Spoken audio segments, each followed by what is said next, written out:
Welcome to another edition of Flea Market Fantasy, the world's second greatest Bronze Age era comic book podcast. Joining me is the new Miguel, Kevin Jank. It's me, Mike Dell, and this week's issue must have gone to the same swap meet that our buddy the Ed went to, where they give you $100 an inch, because today we're reading the giant size man thing. Giant size man thing.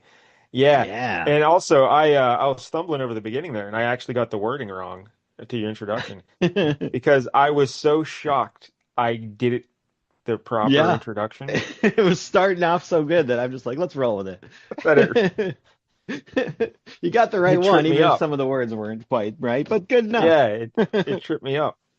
So, yeah, anyway. Yeah, like that field goal went wide, but it still made it. It dunked off the That's crossbar, but went in. so and that's Jank trying to do a football metaphor because Yeah, it's because completely I'm an expert. the terminology used there was completely wrong. But don't worry. Um, anyway, the giant size man thing, and because it is Shocktober, so Jank figured he'd whip out the giant size man thing. That's right. Scare It's everybody. what the people have been clamoring for. Yeah. And this, of course, features our buddy, the Man Thing. Hmm. Except this is Completely 68 dis. pages of Man Thing. That's right. That's a lot of man thing. We did not read 68 pages of man thing. Yes, I kind of, you said to read the first one in the Howard the Duck story, right? Yeah, and then I mean, we can talk about that other story at the end. That's like a reprint of some two-page thing, but Oh, I didn't not even much happened notice there. another story too. Yeah. Because there's two other stories in between then as well. There's like, Yes, two other man thing stories. yeah, A total like a trilogy of terror, I guess you could call it, but we only read the first part because the rest, who yeah, cares? That's a lot of man thing. Man thing's not much of a character. He just kind of shambles around, and anything that's scared of it's him, he pretty great. burns, which seems pretty unfair when you're a hideous monster. Like everything's gonna be afraid when they just see you popping out at them. So I don't know. He's like a Snuffleupagus while Yeah, wandering around. but on So two it's legs. like Yep. it. Yeah. But he's So all right, totally different than Swamp Thing, even though they both have thing in their yeah, names and are we'll made of recap muck. that a little bit. Yeah. Yeah, we've talked about. But all right, so before we get into that, if you're watching on YouTube, please like and subscribe. We're up to 413 subscribers, so we picked up a few more, and we're inching Ooh, ever closer to Jank's dream of to 500 D-Day. subscribers. Dark Knight Returns Day. So if we get to 500, Jank's going to make me read Dark Knight Returns, and I do not want to do that. But yeah, the So flea get army is everyone to sign up. growing. Your grandparents, your Yeah, your boss, get them all to sign up. yeah, They'll thank you for it. You'll yeah. get a Like promotion for sure. yeah, like if you're on a bus or something, and the person next to you has a phone and they're not paying attention, just subscribe them to the channel, you know, Yep. Yeah. and then slip the phone back That's in their that's pocket. reasonable. They won't care. Yeah. So the flea army is at 413. If we get to 500, we read the Dark Knight Returns. If we get to 1,000, Jank, the flea army Oh. will invade Poland. That's where it starts. That's That'll be our foothold. that's I think so. Anyway, I also have a book out there called Monkey Flip about a chimp detective. Hey, another good Hmm. review this week about Monkey Flip. So yeah, it's getting good things Oh, happening for Monkey Flip. All right. you're on your way to that So movie deal. yes. So hey, someday there'll be a giant sized Monkey Flip. Oh, we can only hope. I can't wait. Giant sized banana. So Man Thing, we've done Mike and I did a Man Thing issue probably year two of the show, maybe before you were on. And Yep. but just to recap quickly, the Man Thing, his he started out as a fella, and his name was Ted Salas. That's a And terrible name right there. So no wonder you wanted to become a man thing. his first appearance was Savage Tales 1, 1971, created by Stan Lee, Roy Thomas, Jerry Conway, and artist Gray Morrow. It took four people to create Man Thing. Create a pile of muck. I think Gray Morrow did the best work here because it really is a distinctive looking character. So. Yeah. Yeah. Really, the look of it is definitely where all the work went into, I feel like. He's the only one who should get a paycheck that day. Yeah, he's like a big greenish, brownish, red. I don't, yeah, depending on what version of you see him. Sometimes he's like a orangish brown, I guess, mostly, right? Yeah.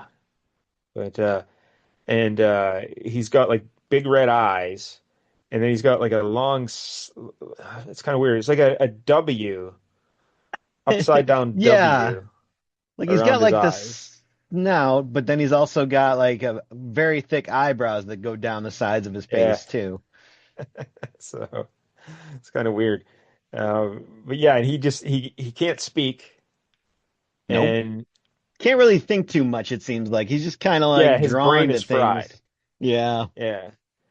He can like sense magic or evil, and he can like wander around looking at trying to do good things. But and if someone touches him, they like burn because his body secretes an acid or something as well.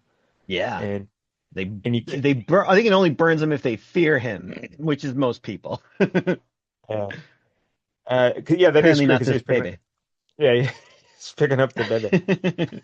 But also like his body, like he's impervious to damage or because he's just a big pile of goop basically. Yeah. So. Yeah. He'll just reform and it doesn't matter. He's just the main thing. So, all right.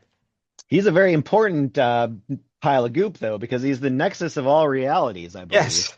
That is weird. Yeah. Yeah. That this is how Howard the Duck came into his life because he somehow discovered that he's the guardian of the nexus of realities. And like so at the center of all the universes, Man Thing protects it or whatever. And he can also open gateways to other universes as well.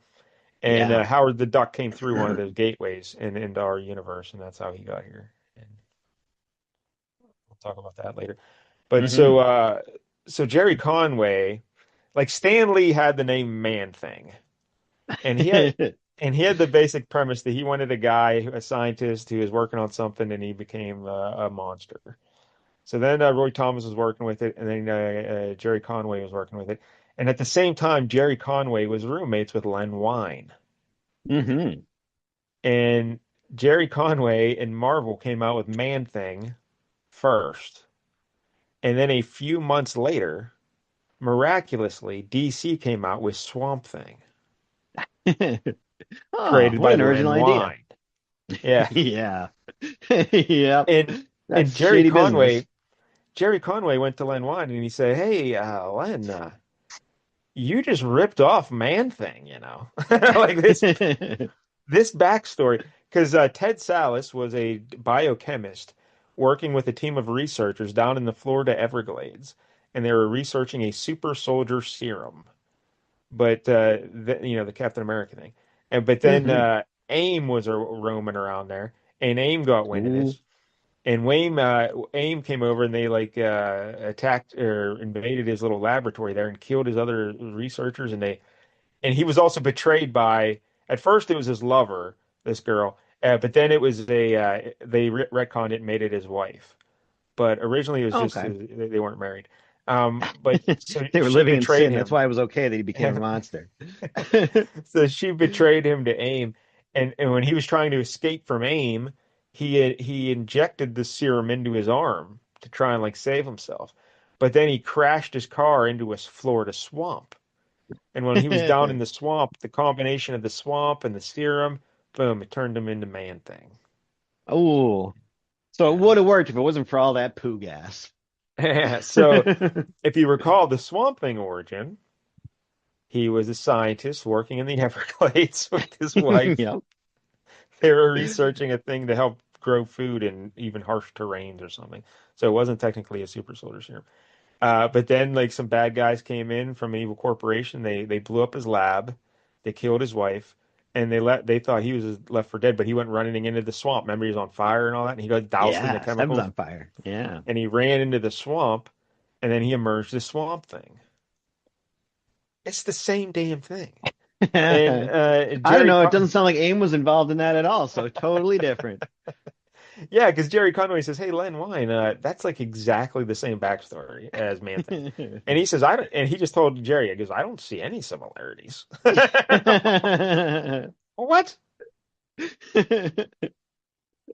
Yeah, So, that's they must have stopped living together after that because clearly, like, you can't be roommates with somebody that delusional. Like, they're just gaslighting you that hard. You got to move out. with Jerry Conway, I read a quote where he was saying like, Marvel, there was some talk initially about maybe a lawsuit, but then they just forgot all about it. They didn't even care. So, Yeah, they're like we ripped off enough DC yeah. characters, Thanos and Quicksilver, I guess. Like, Yeah. So, man, that is nuts though. Yeah, anyway. All yeah. right, so yeah, Man-Thing was first. Then Man-Thing appeared in issues 10 to 19 of Adventure into Fear. Oh. And then with issue 19, that featured the first appearance of Howard the Duck. And then Man-Thing got his own series in 1974 that ran for 22 issues. And all the Adventure into Fear and the normal issues of the series were written by Steve Gerber. And I'm a big Mm, Steve Gerber guy because he created Howard the Duck.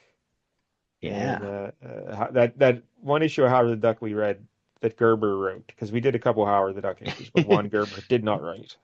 Yeah. Uh, He did not do the Dr. Bong one. yes, but the one written by Steve Gerber is one of the best things I've read in the 5 years of this show. It was really well done. So big fan Well, of we'll Steve see if this Gerber. this Howard the Duck story in today's issue can compete with that. So while that the 22 issues of the regular series were going on, they also did giant size Man Thing. There was such a demand for Man Thing that they said we'll Yeah. also do that. Yeah, that's weird that that was going on there. Like, That why? is insane, yeah. And then it died down in like what a span of 2 years it was over. Yep, 2 years. Two Yeah, books, so giant sized books, and they're like, yeah, nope, now we're done. Giant Size Man Thing was published quarterly for 5 issues from 74 to 75. And yeah, like we said, it was 68 pages. That's crazy. Yep. And then Swamp Thing's the one that takes off because they have Yeah, movies with Swamp like Thing Adrian became a big hit. Barbeau and Heather Locklear. They made a Man Thing movie, didn't they? Like They what? did. I think that was like 2006 or so. Uh, Made by some like junky studio somewhere. Like I Yeah, think yeah, yeah. the Marvel it was so bad that Marvel like refused to actually release it, so you can only like, find bootleg copies or something.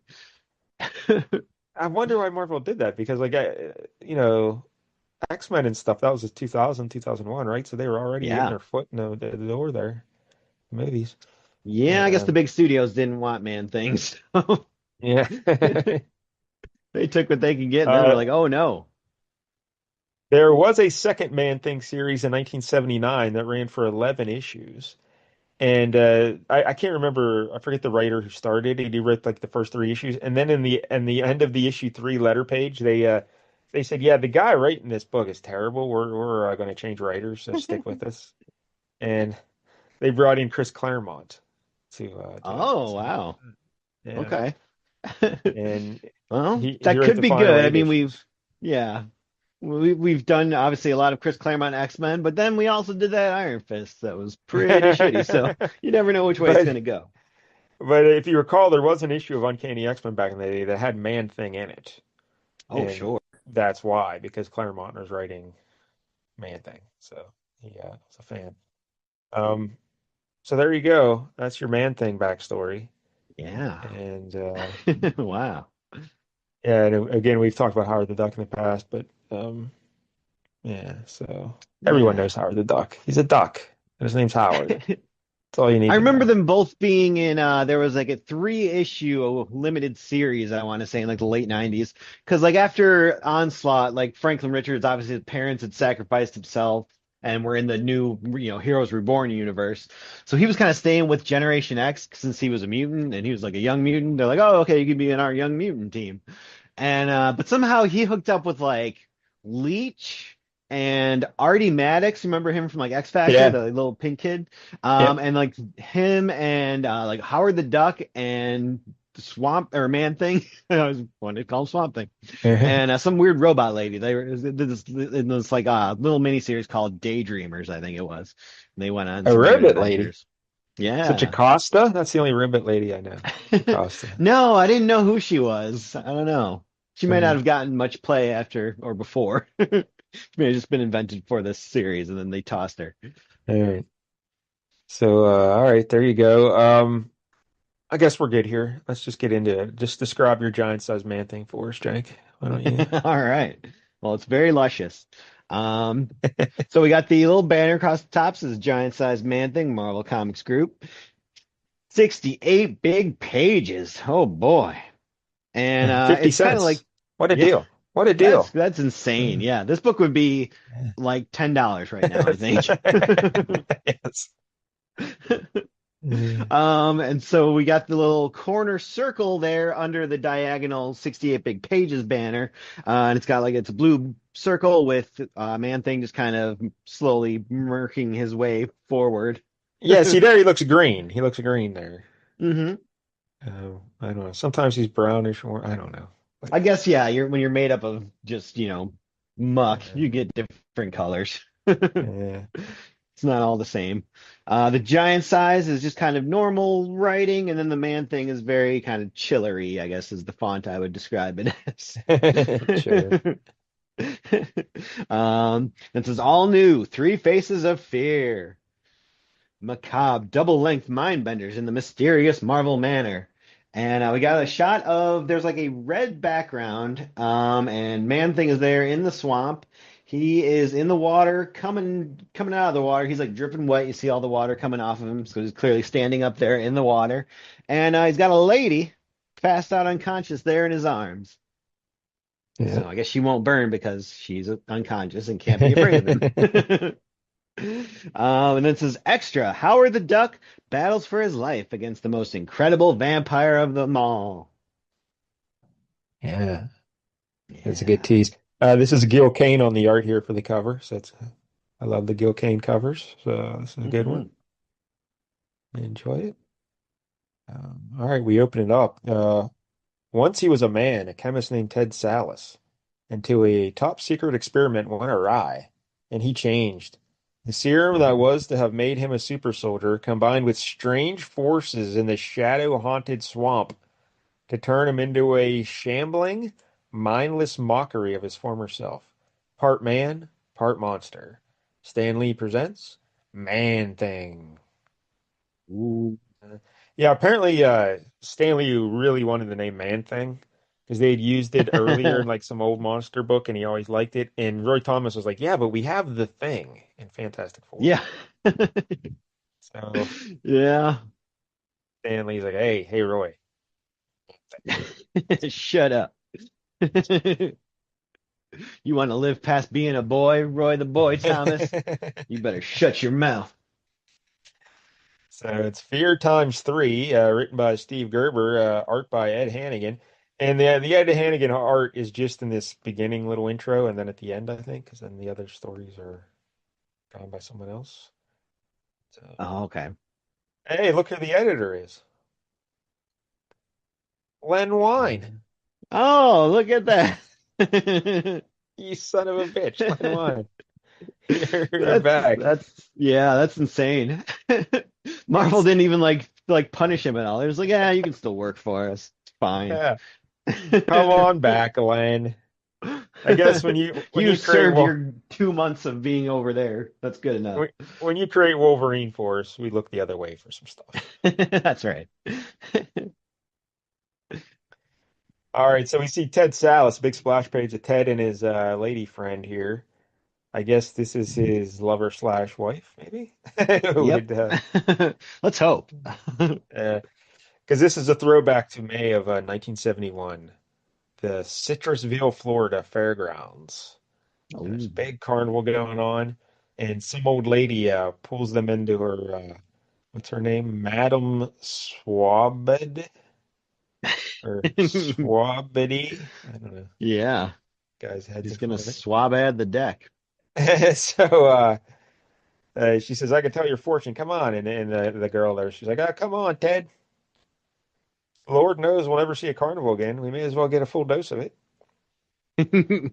Have you ever had your fortune told, Jack? Um, no, I don't think I have.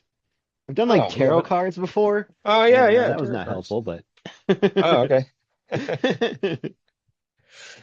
Well, this time, this old lady here, she has like a flaming cauldron on a table, and she's like, because Ted's lady says, "Hey, you not gonna use a crystal ball?" And she says, "Nope. Here's what we're gonna do. Ted Salas, I want you to write your name on this piece of paper." So he writes down Ted Salas. Oh, he writes Theodore Salas, and Oh, he's a very pretty, formal man. pretty solid Soon he will penmanship. not even be so formal because he won't be wearing pants ever again. And she takes the paper and she burns it in the cauldron. And and then she says, "I will read your fate in the smoke." And right away the smoke gets all black and it stinks like the swamp. And she's like, "Oh my goodness. Ted Salas, you're never gonna wear pants." And giant-sized man thing is just gonna be flopping around everywhere. Uh, and he's like, yeah, he's all angry. He's like, and she's like, "And behold, your evil, your terrible fortune." And then now we flash forward to the year 1975, greatest year in the history of man. That's the Yeah. year So I was born. is she actually telling them these stories? Because I feel like you would not do I don't science know. anymore if you knew he was going to turn into this. But she tells him, like, she says, "You will no longer be what you are, Mr. Salas. Even years from now, you shall be haunted and hunted. Wherever you roam, there will be no peace for you." Yeah. Sounds pretty bad. Oh, yeah, before that, she says, "I see a change about to occur in your life, a catastrophic change. And beyond that, desolation, perhaps even madness." Did they have to I pay think for the this? first tip was when she threw this thing into the fire, like it smells real bad. And so he's like, "Oh, what's that? It smells swampy." Yeah. So, yeah, this poor Ted Salas guy. Yeah, so now we get a flashback. 1975, Jank. Why don't you take us through this one? Okay, so we're at an apartment building, and they're just kind of trying to paint it as very nondescript here. The address, 345 Clinton Street in Atlanta, Georgia. To all appearances, an apartment house quite like any other. 8 floors, 6 apartments per floor, gas heat in the summer, centrally air conditioned in winter. Architectural style, mid 1950s dull. In almost every respect, 345 Clinton might be described as nondescript.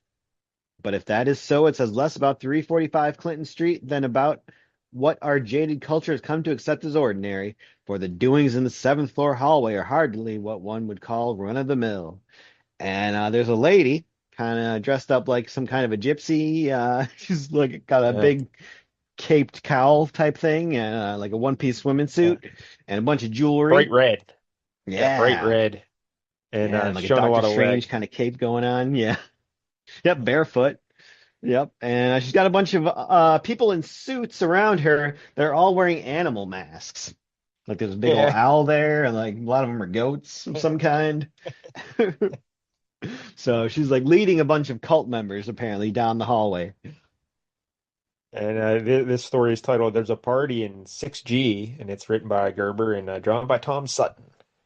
Yeah. Tom Sutton. We've talked about him before. Uh, so then you look outside. Yeah, everything's a narration with Man Thing because he doesn't talk. So there's a lot of Yeah. narration.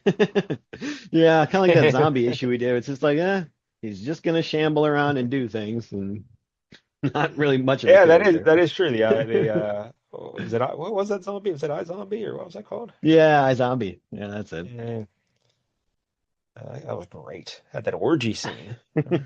Holy Yeah. crud, an orgy. Yeah. One of the best lines ever. So now we get another big splash page of Man Thing just walking through a parking lot, and there's a security guard there shooting him right in the face, and it doesn't do anything to Man Thing. Bullets go right through him. He's just a pile of muck. Yeah. Yep. Just reforms right away. So now we cut back and we see that gypsy lady with all her goons in goat masks and trench coats. They're knocking on a lady's door, and basically they're there to steal a baby. You know, they say we're gonna steal this lady's Yeah, this baby. is where things are strange here because normally, apparently, this woman who is knocking on the door leading the cult babysits for this woman's kid every Saturday night. Hmm. But apparently, the lady was Yeah. staying home this Saturday night. So she's like, "Well, I don't know why you're staying home, but why is this lady deciding to do this now?" There's never a Yeah, line like, "Oh, this is the red moon only happens once every yeah, 500 yeah, years, and this is our only opportunity." No, like you could have done this any other time when this you had this woman's baby all to yourself. yeah. I Yes. This is kind of don't know. similar to one of Jenk's beloved movies, The Babysitter, with Oh, yeah. what's her name? Samara Samara Weaving, Weaving. Yeah, yeah, Samara my life, my love, my lady. Weaving. So Man Thing, so the security guard out in the parking lot, he just runs away from Man Thing, he doesn't want anything to do with him. And Man Thing just keeps stumbling and bumbling into the apartment there, the apartment building. Yeah, And I trying to love figure out this because elevators. yes, yeah, Man Thing pushes the button for the elevator. Then he gets in the elevator, and then as soon as the doors on the elevator close, he starts freaking out. He's like, "What the hell?" Man Thing, like you seem to know what an elevator does. You went to the Yeah, elevator, you you hit the got in button for it. the elevator. You didn't What do you take the think was going to stairs. happen? You got in a Yeah. room that was clearly just very tiny. If you didn't know what an elevator was, you would think that you must have thought this was a closet. Why were you going in there? He's going up to the seventh floor or whatever. I don't know. And now we cut back and we see the gypsy lady and her goat guys, and they stole the baby. And Yeah. they And tied apparently they up. left the woman tied up, Yeah. which, given what happens to the building later, guessing that lady Oh, I ain't forgot all ever about going to be that. seen again. So, the gypsy lady and the goat guys, they're walking out, and just as they leave, Man thinks he comes out of the elevator, and he's roaming around. He doesn't know why he's there really, but he senses evil and he's drawn toward Yeah. it. So he starts following. And yeah, yeah, like you mentioned, he's a shambling, stumbling, bumbling. He doesn't walk too strong, too well, this Man thing. No. Takes its sweet time. Because they Gerber describes his, I think, his misshapen limbs. He uses that kind of imagery a lot. Hmm. Misshapen limbs. So he always just falls down. And this reminds me of RoboCop because Oh, man, yes. we just watched Yes. RoboCop last week There on is the a scene LCS that show. very much reminded me of that. Yeah, because he does not take stairs very well, this man No, thing. man thing goes to take the stairs down, and he just falls down the stairs, just like that robot in Yeah, at RoboCop. 209. Yeah. Yeah. I wonder if he makes that weird pig squeal noise when he's flailing around. Uh, so the gypsy lady, they go to her apartment downstairs, and they got a little cauldron set up on a table, and they're going to do a little ritual here. I mean, you got the ghost masks on. You might as well do a satanic ritual. I mean, Yeah. it's a waste of good goat masks otherwise. Otherwise, you're just And having a key party, I guess. so, yeah, this is great. So he's Man Thing's approaching the apartment 6G, I guess, and then we see a shot of I don't know what this gypsy lady's name is. Let's call her Debbie. So Debbie is just standing in the cauldron of fire, Yeah. and she's like, "Yeah, Yeah. this doesn't hurt me at all. The flames don't hurt me at all." Yeah, she summoned a demon, and that demon, I guess, protects her from any kind of flames. Or she's just really drunk. Um, yeah, we turn Or the she's the page mother of dragons. and we see a big splash, well, almost a full splash page of there's an insert panel. But the Debbie standing in the fire and the big demon behind her. That's a pretty great shot of the demon there. And Debbie's like, "Oh, but this gets weird, man." Because like, what's the narration here? All right, so by infernal standards, that name is mildly derisive. The name Earthhold is the name of this demon. Yeah. Earthhold. Uh, Yeah. the the sort given to a distinctly lesser demon, Earthhold's betters feed on the poisoned souls of adults, not bland, tasteless children. Yeah, he feeds on children. And even so, the conjurers seem sufficiently impressed. After all, they've never seen any demon before, let alone witnessed its mating with a human female. Yeah, that sounds hot. Yeah. But apparently So, there's not it's not really a lot of mating in the traditional sense. well, I don't because he says, oh, her name's Margaret. So she says, "Oh, great Earthhold, we did just like the book told us. The kid is here and ready to die." And then Earthhold says, "And you, dearest Margaret?" And she says, "I'm ready for you to take me and do with me whatever you Yeah. want." Man, this Margaret Yep. about Open to for make sweet, business. sweet, sweet love to a demon, while a bunch of guys in goat heads and trench coats watch on. Man, there really is a party in 6G. Holy cow! Yeah. How do we get an Titles. invite? So, so Earthhold says, "Then let the slaughter commence," and they're going to hand over the baby. And one of the guys, this guy, what kind of mask? Oh, he's wearing like a what kind of mask is that guy wearing? Uh, Like a baboon or but it looks like it has horns though too. yeah, Some that's sort of. true. It does look. It's like if It's got like Shockma was a demon. yeah, it's got like baboon markings, but yeah. So, but he's got a big machete and he's going to cut the baby in half, and then boom, man fist, man thing. It's Iron Fist and Man Thing combined. Man Fist. That's He when they made it. he punches his fist right through the door, and he comes storming in, and he breaks it up, and then what happens, Jack? Well, the demon kind of stumbles a little bit, looks like. Yeah, The infant falls and Man Thing kind of reaches out to grab him, picks up the baby, and but the danger is not yet past. Earthold resents this intrusion on his dinner hour. The swirling miasma of his earthly form spirals about the man beast. Or the swamp beast, smothering Man Thing's empathic nature with its sheer depravity, choking the baby in its fumes. yeah, Swamp Thing or Man Thing is trying to grapple with Earthold there, but he can't really lay a hand on him because he's just a smoky, demony, spirit. So he can't really do a whole lot there. But Maggie's like telling her followers, like, "Hey, put out that fire. Earthold betrayed me. He let me burn in the fire. yeah, So let's get rid yeah. of this Because guy." when Earthhold started fighting Man Thing, he forgot all about her. Yeah. So like he wasn't protecting her. She's standing in fire. So But so somehow he still comes out pretty unscathed looking. Like she's not hideously burned in the next panels. Like she looks pretty normal.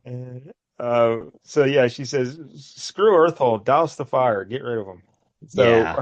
her goat guys are going to put out the fire. So then Earthhold focuses on the goat guys because he wants to keep his fire burning. So that gives Man Thing a chance to recover, and he grabs the baby. And oh no, Man Thing, he's going to grab the baby, but he like steps over the baby and trips and falls into the cauldron of fire. That's right. And he knocks over all the everything. He sets everything on fire. The whole building's on fire now. Yep. And then he remembers the child in his mind, and he goes and picks up the baby, and then he just jumps out the window and he falls 60 feet to the ground and splats. Yeah. But Somehow, since he's just a pile of muck, he just kind of absorbs all that in the yeah, splattering of his body, and the baby is perfectly fine. Although yeah. probably motherless now because his mom was tied up somewhere in that building and no one's gonna find her. But then he just props the baby up against the building and just saunters off, and the cops are coming, and so they'll rescue the baby, and that's it. That's the end of the story. Yeah. Oh, something. Ooh.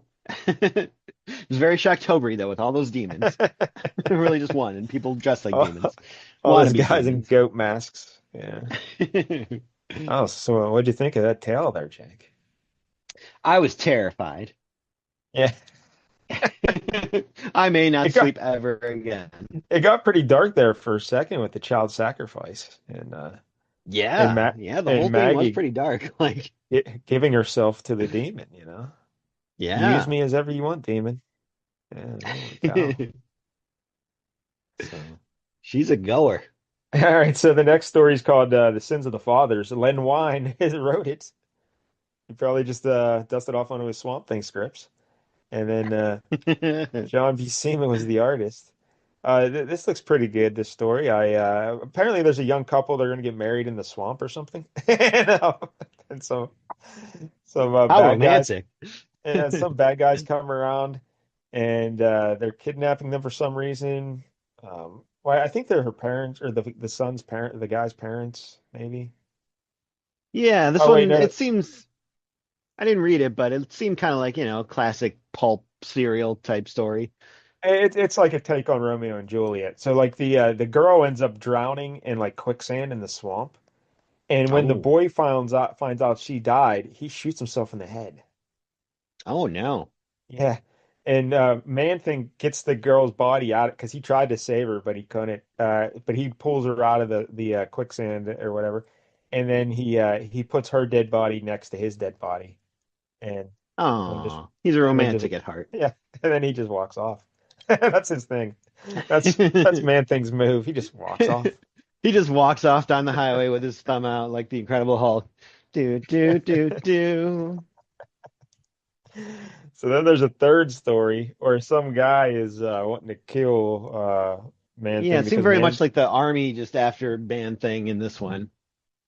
But I don't know if it's the army. I think it's his Ye- personal army, right? Like it's Mm. this rich guy because he got burned by the Man Thing and his face is all Oh, that'll messed up. do it. Yeah, and We've all been there. yeah. So yeah, he has these soldiers going after Man Thing, and they're hunting him down in the swamp, and Man Thing fights him off. Yeah, so it's good That's why I'm times. hunting the Burger King. Burn my face on that grill, and I'm gonna get revenge. And this one was written by Marvel Wolfman and Ed Hannigan, again on the pencils, and inked by Tom Sutton. So how about that? Hey, Oh, and Tom Sutton letters getting by some work Karen here. Mantlo. Karen Mantlo. Oh, Is that Bill Mantlow's lady or yeah, Karen gotta Mant? be, I would think. No Or it's idea. like his mom. Maybe Mom, can it's you do my lettering? So all right, so that's that story. And then there's a letters page called Mail Things. Again, depending on how you spell mail. Yeah. They had to know what they Uh, were doing, right? they must have. Like, yeah, these are young guys. They knew. They were just getting away with whatever they could under that comics code without officially crossing the line. Uh, so, all right, now I get to the Howard the Duck story. From the time of his hatchling, he was different. A potentially brilliant scholar. Oh, he enjoys scholarly pursuits like I do. Uh, who dreaded the structured environment of school. Holy hell, it's like he stole my life. He educated himself in the streets, just like me, taking whatever work was available, formulating his philosophy of self from what he learned in the world about him. And then the cosmic axis shifted, and that world changed. Suddenly, he was stranded in a universe he could not fathom. Without Oh, warning, he became a strange fowl in an even stranger land. Stan Lee presents Howard the Duck, and the story is Hellcow. yeah.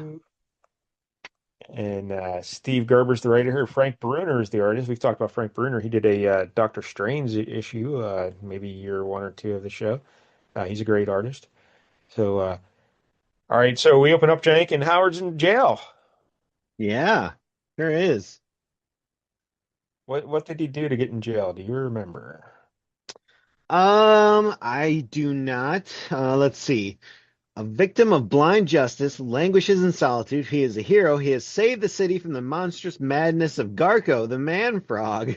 But as a Gargoyle. direct consequence, he has been arrested for creating a disturbance. Gargoyle the Ooh. man frog. Yeah. He was showing people his man thing. That's what I'm going to tell people. So yeah, so the police commissioner comes down to talk to him, and the other two police officers are there who arrested him. He says, "Again, why is this guy still in a duck suit? Get him out of here." He said, "No, no, he's not. I don't know, commish. You know, it's like Michael Chiklis, the commish." He says, "I don't know.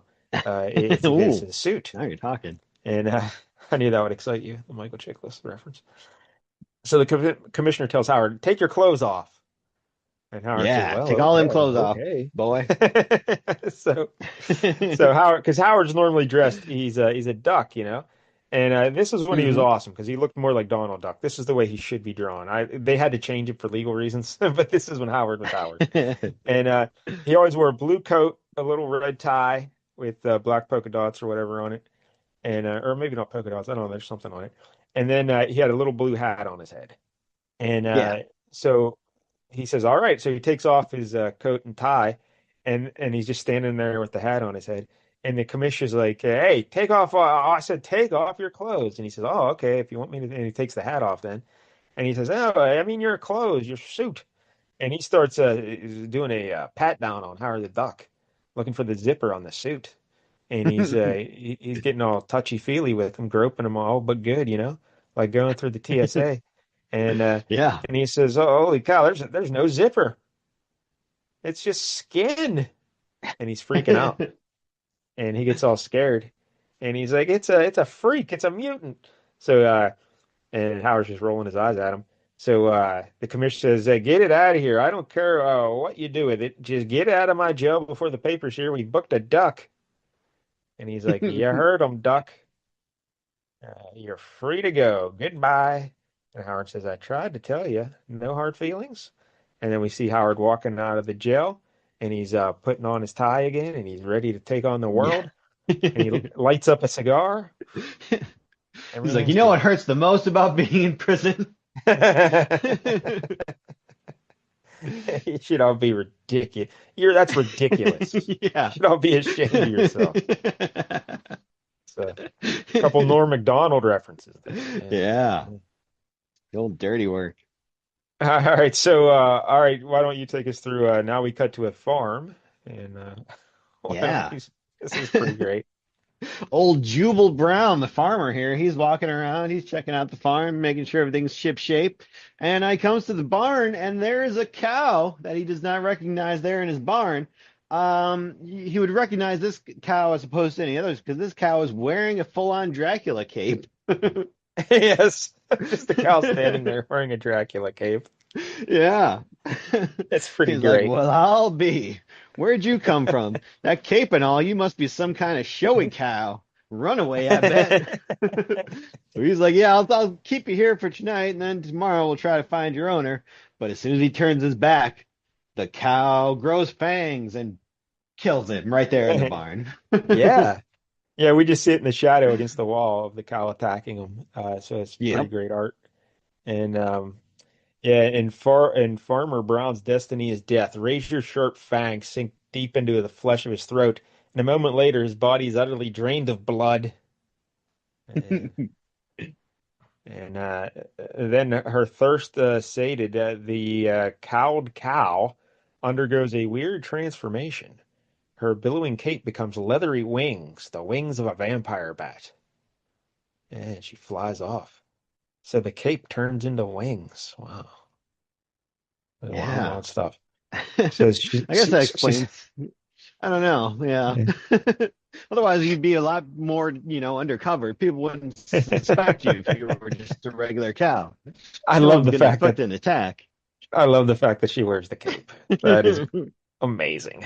Yeah. And so yeah, she's a giant It's part flying of her cow heritage, vampire bat. And the farmer's daughter, the old farmer's daughter joke, I guess. But she sees the bat Yeah. flying away. And then Howard's reading the paper the next day, and the headline is Fifth Mystery Farm Death. And and Howard says, "Nuts, it ain't no mystery to me. The killer's not one of the harmless apes. It's a farm or hairless apes. It's a farm animal, a chicken maybe. I never did trust chickens, but the cops here would never think of that. Hey, what if I caught the killer? Maybe I could get a job with the cops, and I'll do it." So yeah, he's gonna solve the case. Howard the Duck. Yeah. A Um, lot of people out there solving crimes on spec, hoping they'll get that job as cops. Sure, Let that me just say, happens all the time. I'm loving every second of this so far. This is amazing. Yeah. Fun. So we get the back. Would you like to explain the backstory of Bessie the How Cow? Oh, sure. So, let's see, it was a couple hundred years ago. Let's see, 300 years ago, a peaceful existence in the plentiful pastures of Switzerland. She was the favorite cow of a farmer named Hans. And one night, while Hans slept, a desperate stranger came to the little farm. Clearly, Dracula, he's got the cape and the clawed fingers, basically, which Marvel Dracula sometimes has. All the doors and windows of the village were locked. And the stranger was very thirsty and not for milk. So Hans, finds her dead there, and he's all sad. He buries her. He's like, "Oh, I don't want to eat her because she was my favorite cow." So he just buries her, Yeah. gives her a headstone and everything, Yeah. like a full-on people headstone. And tearfully, he committed her body to the earth and said a quiet prayer, never guessing that 3 nights later, Bessie would rise from her grave undead. And you see her poking her head out through the ground. Yeah. So now And for 3 centuries, she's been looking yeah, for that stranger, she Dracula. wants She's trying to get revenge. revenge. Yeah. So Wonder if that happens she's all the on. time. Like, does everyone Dracula bites turn into a vampire and then they all want revenge? Because it seems like a bad plan. Uh, Like, Dracula's must have a lot of enemies. I think some people just like being vampires. Then like, hey, it's pretty cool. I don't know. Yeah. It's So Bessie's on top of a building in the city, just overlooking the city, and here Howard the Duck is walking down the streets, trying to be bait for the murderer. I don't know. He just figures if I walk down the street, someone will attack me, and it's got to be the same person that killed those people on the farm. Hmm. Howard may not be the best detective, may not be the best, Not so much. He's no but he's Sebastian walking Winthrop. exactly. But he's walking down the street with a big trench coat, and he's like peeking out through the belly of the trench coat, and he's holding up like a wooden thing underneath to make it look like a normal sized person is walking. And Yeah. but Very so Bessie, Scooby-Doo-esque. yes, so Bessie the cow sees him, and she thinks it might be Dracula, and she swoops down and grabs him, but she just grabs the shoulders of the coat there, and it just rips off the coat, and Howard's there with a stick underneath, and he's like, "It's a cow," and Bessie's going I after hate when people rip away my overcoat and I'm just left there with my stick him. underneath. And Howard tries to hit the cow with the stick, but it dissolves like mist.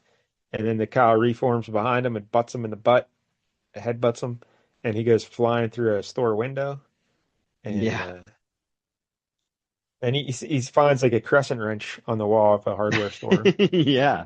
I think it's like a mechanic shop or like a tire shop or something like that. Yeah. And there's a big And hubcap, loosener, lug nut wrench. he holds it up and he like a cross. And Yep. and Bessie the cow's terrified now. So Howard's got to make a tough decision. He's like, because in his one hand he's got the stick, so he's like, I got a stake to drive through the cow's heart. But the other hand he's holding the wrench, like the cross. He says, I got it. There's a hammer on this on a bench there. So he's like, all right, I need that hammer. But if I put Yep. down the cross, the cow's going to come at me. So I got to be quick about it. So yeah, he quickly grabs the hammer, puts and the cow does lunge at him, but Howard ducks. Yeah, he kind of dives right under him. And the Hellcow too hurls herself at her target, but misses her cold, unmilkable udder, barely brushing Howard's feathery crown. That's pretty great. So, so then poor Bessie the cow, though, she goes landing in a pile of tires. Yeah. And, Which and she, would be, a formidable, something to get through. But we did see her earlier when she was fighting Howard turn into mist. So you think she could just do that yeah, again and be right out of there. But I think she got somehow knocked those loopy, tires are though. stuck. Yeah, Yeah, I that's think she true. got knocked loopy. And like She's got a she concussion. has her fangs, and her fangs are stuck into one of the tires, like it's around her head, and her Yeah. fangs are stuck. So she's there for like she's done. Like she's very vulnerable right now. Yep. So what does Howard do? Well, he's conflicted. He's like, oh man, look at her. She's crying. Like, I feel bad. I don't really want to do this, but I got no choice. And so he jumps in and he uses the hammer and the stake and drives it right through her heart. You get just a big Yeah. shot of the cow's face saying moo. Yeah. And with a single sickening thunt, he sends the hell cow to her final rest. And So not a then long the reign for same this hell cow. yeah. And then the same cops that arrested Howard earlier bust in. And he says, "Hey, Tompkins, look, it's me, Howard. I did it. I got the farm killer." And there's just a dead cow there with a stake sticking out of her Yep. heart. And They're just like, both, oh no, not this duck again. We're out of here. yeah, they don't say anything. They just turn around and leave. And I was like, Tompkins, wait, where are you going? Don't leave. Stop. Come back. This cow was Tompkins. Don't. Well, the miserable, ungrateful, corrupt, graft-ridden, drop dead Tompkins. See if I care. And then we get narration. But out on the street, he watches with a twinge of sadness as the squad car pulls away. It would have been nice. Steady work, a roof over his head, a respectful position in society. Nope, there's no getting away from it. It'd sure beat facing an uncertain future in a dark and threatening world, all alone. And in the last three panels, the first panel, you see him lighting up a cigar. Then you see him turning his back to the camera and just walking off, and he gets smaller with each panel. So yeah, it's pretty great stuff. And that's the end of it. Yeah, this was awesome. I love Howard the Duck, and because the Yeah, thing this with was fun. Howard, because you think he's not going to kill her, like he feels sorry for her, he won't. But no, Howard he does the tough thing there. Howard is he's tough. He's a tough guy, so he killed her. That's right. Yeah. Because Sure did. I probably wouldn't have killed Hellcow. I'd have said, "Oh, it's okay, Hellcow. Don't worry about it." Yep. But, Yep. but You Howard wouldn't did even have the hell cow's milk. it. So I love Howard the Duck. He's great. So that story was pretty awesome. Um, yeah, and Hellcow, you'll be glad to know Hellcow technically isn't dead. She comes back because Oh, good. Yeah, I knew she popped up in other things. So I was like, I wonder if those are prequels or like time travel uh, or okay. So she does live through this somehow. That's yeah, good. because he didn't take her head off. You have to like Oh, take her head off to kill her. yeah. I guess there's always different rules in different universes for vampires. Mhm. That's a different one. So she just shook off the stake through the heart, and she rubbed some dirt on it. Go back at it. Oh, okay. I do Treat it like a remember this other. champ. Yeah, I do remember this Yeah. other story. All right. Did you want to Yeah, talk it's about not this? much of a story, but sure. I was hoping it would be a little bit better, but it's fine, I suppose. It's called A Sight for Sore Eyes. It was originally printed in Marvel Tales number 109. We got like a kind of an overweight cat burglar. Kind of looks like Otis from Andy Griffith's show. Like he looks kind of like a Nice. drunk. Um, and he's breaking into a lady's apartment. He's gonna steal all of her jewelry, but he doesn't notice that there's a bunch of stuff on the floor, and he trips over it and like knocks over a bunch of stuff on the desk. So she wakes up and's like, ah, help, a thief. And he's like, ah, god damn it. And he's like, I better get out of here. I don't want to get caught again. So he goes out the window as quick as he can, and she's still yelling, thief, thief. So he's on the run a little bit. He stops into a bar nearby to kind of hide out for a little while till the heat lights, goes down. And there's a guy next to him reading the paper, and he's interested in something he sees there on the front page, and he's trying to get a closer look. And the other guy doesn't take too kindly to this, so he's like, "Hey, how about you just have this paper then? So here, now you can read it without sticking your ugly pug into my beer." And he's like, "Oh, thanks a lot." And so he sees this big headline on the front page. It says, "New York scientists working on cure for nearsightedness. First serum test proved successful." So he's like, "Oh boy, I'm gonna use my, cat burglar skills to break into this lab and steal this cure for blindness so that I can, see better and I'll be a much better burglar." And so he breaks in, everything's going all right at first. He finds, the bottle that says eyesight serum. And he hears a noise behind him. It's one of the doctors who comes in, and he's like, "Too bad you found me, Doc. Can't let you stop me now." And he just shoots him right in the gut, right in the belly. And so he's like, "Oh, yep, I guess that's what I got to do here." He fills up like a hypodermic needle with the eyesight solution, and the next doctor comes in. He's in his pajamas, like spotted looking yellow pajamas. Kind of weird, but whatever. And he's like, "Hey, put that down." And he's like, "Nice try." And he shoots him right in the belly too. And then he's like, "All right, I'm gonna inject this now." And so he does, and he's like, "Oh wow, it's working. I can see without my glasses. It's working just like I read in the paper." And that last doctor who came in, he's like, "You idiot! Like, we weren't testing this for humans. This was a serum designed to give bats the ability to see." And we cut back to the cat burglar guy who's looking in the mirror, and he's got red eyes now and kind of bat ears and fangs and kind of weird Wolverine sideburns. So I don't know if he's turning into a bat or a wolf Yeah, man, to be honest. It's kind of yeah, turn confusing. into a bat. Yeah. So there you go. That was that story. Yeehaw. But Yeah. Basically the lizard, except I that makes more sense because he was at least trying to put lizard DNA into himself. This is just like a, thing, the serum that should give bats eyesight. I don't know oh whether that would turn you into a bat. oh, and you mentioned the lizard, Dr. Connors there. What's his first name? Kurt. Kirk Connors. Yeah. Ted Salas, Man Thing, used to work with Kirk Connors. How Yeah, about that's that? right. Yeah, and then Kurt Mhm. Connors moved to Florida at a certain point. So yeah, I'm sure there was tons of crossovers. So, all right, there is Giant Size Man Thing. It is a lot of entertainment for 50 cents. Three Man Thing stories, Howard the Duck, and that other dopey little thing at the end there. So, Yeah, uh, you got your it's money's good. worth. I love the Howard the Duck story. Big fan. Yeah, it was Thought it was fun. great. I like the lug nut wrench. That was good. Using that as a cross. The what's his face Man Thing. That story was fine. Um, Hmm. like kind of weird, but fine. Um, Yeah, exactly. It's kind of a classic horror setup, but it had those fun moments like Man Thing trying to figure out an elevator and yes. not being able to walk downstairs. Just the sequence of him pushing the elevator button, stepping in and turning around and just standing in the elevator. That was glorious. I love that. So Yeah. Yeah, it was a that good follow. mix of like horror and then they also had little moments of comedy in both stories. They did a good job of balancing the tones, I felt like. So I don't know, Jenk. The Howard the Duck does a lot of heavy lifting here for me, but I'll probably give it an 8 because I love Howard the Duck. Yeah. So Yeah. Yeah, I'll mhm. probably give it like a 7, I think. Thought it was pretty solid. There you go. Giant Size Man Thing 5. Hmm.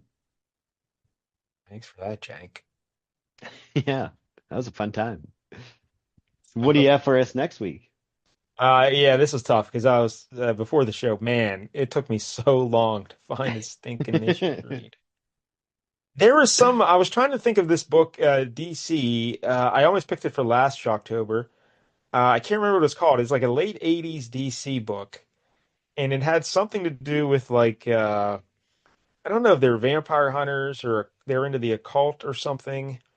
Oh, Uh, and there was like a group of people, like a research team or something. I don't know. And I was huh, trying to interesting. Google it up and trying to like get any clue I could give to what it could, and I wasn't finding anything. So that took a long time. Um, I almost took Ulysses Bloodstone, his first appearance. I don't know if that counts as Shocktober though, as a monster hunter. Yeah, maybe not enough Yeah, yeah, Shocktober. maybe if he's fighting a monster, I could see that. Yeah, If he, it's like he he's was going fighting after monsters. Frankenstein or something. But so I said, that's not Shocktober enough. And usually in Yeah, Shocktober, we do at least one book of just the stupid anthology of horror stories. that's Right. true. That is a standby. I So always love those. I did find one I had in the holster. I maybe go to it the next time around as well. But it's a DC book that was an anthology that I never heard of, and Oh, it was from the '70s.